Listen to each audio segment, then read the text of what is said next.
Hey, you watch this video. Sexy Specs Edition.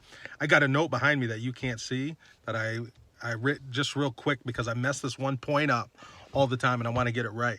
Or so I'll either forget it or mess it up. And so this note is designed to help me do that. So here's the point of it though. It happens to me in January of this year. I don't know if you've ever been to Oklahoma, right? But they only have like 6 roads in the whole place.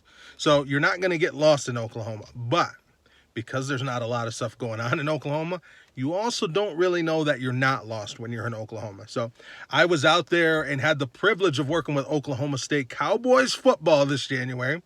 And when I'm out there, I call my buddy Eves, who had got me the gig. He works in the NFL now, but he was a player for Oklahoma State and is still connected to the university. And I called him just to check on some landmark stuff, make sure that I wasn't lost on one of those 6 roads, and just confirm kind of what he thought would be good points for me to make with the fellas.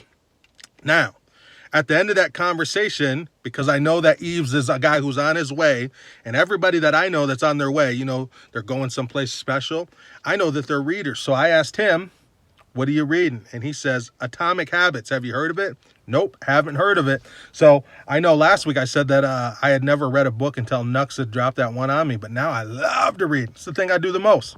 And so I leave myself a little voice note to check out Atomic Habits. But before I get off the phone with him, I say, well, drop one bomb on me from Atomic Habits. And he says, well, Kurt, the thing I took away right away from this book is this statement. Winners and losers have the exact same goals. Man, I tell you what, I didn't slam on the brakes out there, but I could have because it's Oklahoma and there's no traffic. But he didn't have to finish it. He didn't have to articulate it. I knew exactly what he meant, right? People that are going to win in life and people who aren't going anywhere, they all want the same stuff, right? It's just that winners have different behaviors than losers. It's not the goals that are different, right? Goals are for losers too. Goals are for losers also. Winners and losers have the same goals. It's the behaviors that are different. I want to be financially independent. Cool. Do you want to make any sacrifices? No. Right? Well, if you don't have the behavior, it doesn't matter what you want. I want to be the CFO of my company. Cool. Do you want to go get an MBA? No. Well, it doesn't matter what you want because the behavior of getting the MBA or the behavior of getting the advanced degree is how you become a C-level person in many cases. I want to have a great relationship with my spouse. Awesome. Well, do you want to go to your husband's woodworking class? Do you want to go to your wife's theater class? No. All right. Well, you're saying that what you want is not connected to behaviors. And so that's the difference between winners and losers. And now here's the crazy thing. This is the first takeaway of this. We don't get to decide how our lives are going to go. And I know that's crazy because if you know me personally, I'm a control freak. I got all these other mental issues, but that is the truth. You don't get to decide what's going to happen in your life. You get to decide your habits and behaviors, and then those decide what's going to happen in your life. Right? It's really critical that people understand that winners and losers have the same goals, right? So it's not goals that make the difference, right? It's the behaviors that make the difference, right? And why are behaviors so important? Because you don't get to decide what's going to happen in your life. You don't get to decide which level you're going to go to. You get to decide your habits, you get to decide your behaviors, and then from there, those will take you or not take you places.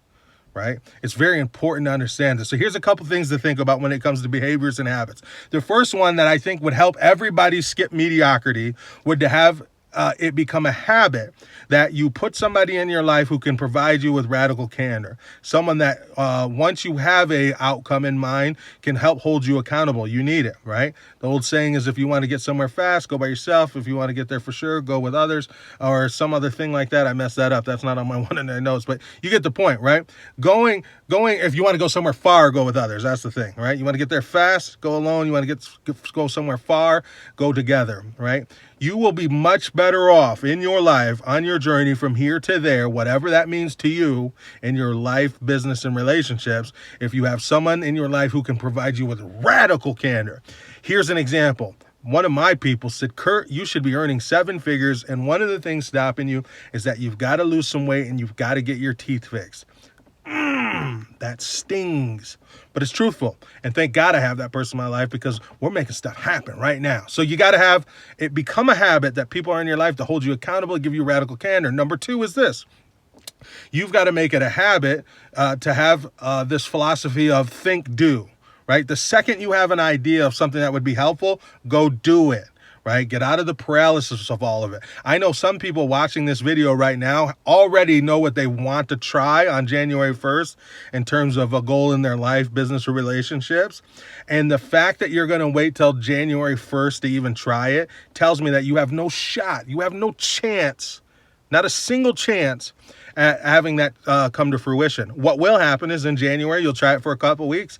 You won't have built the right habits to be successful for it because you're not a thinker and doer. And that's how you skip mediocrity, is you become a thinker and doer. You put somebody in your life who gives you radical candor, who can then hold you accountable to the doing part once you've thought of something. But because you don't have that, what'll happen is 2 weeks in, maybe a month in, maybe you even get 2 months in, you'll quit, and then you'll pick some other magical date. I want to have it done by 4th of July. Okay, I want to have it done by Thanksgiving. And before you know it, it'll be January 2021 and you'll be starting over, right? The people that are going to be successful, they have the right habits, they have the right behaviors. One of those behaviors is have people that give you radical candor in your life. Another of those behaviors is to become a person that is a thinker than doer immediately.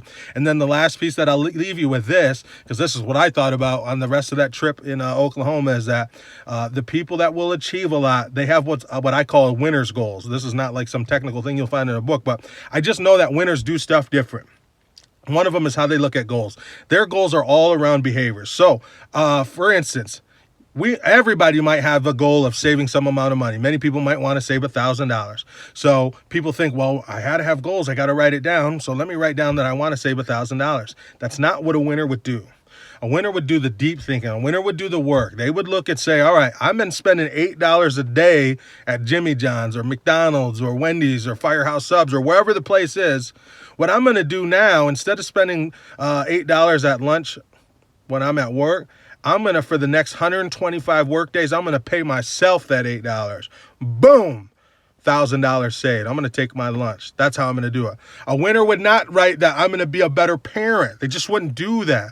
What they would do is write out, all right, I'm committing to these behaviors that make me a better parent. For the next 90 days, for the first hour my child's in the house, I'm not going to look at my phone. I'm not going to have it in my presence even. For the next 90 days when my child comes home from school, I'm not going to bring up any stressors, right? I'm going to just talk about things that they want to talk about. I'm going to engage with the activities they want to do, right? That's how a winner would write goals. And it matters because winners and losers have the same goals, right? Losers think and want the same exact thing as everybody else, all right? It's not the difference. It's not the goal that's the difference. It's the behavior, right? Goals are for losers too, right? Goals are for losers too. It's the behaviors that are different, right? So I want to leave you with that, and I think that's super important, especially as we close out the year, man. If you're trying to go somewhere in 2020, man, you just start now. You find the person that can hold you accountable and give you radical candor now. You write out your winner's goals, and then as soon as you think about them, you do them. You don't wait for some magical date, because you don't get to pick where your life is going. You get to pick your habits and behaviors, and then those will pick where you're going in life. This was a long one, 8 minutes, 10 seconds. Roberto Kuhner. Have a great day, everybody.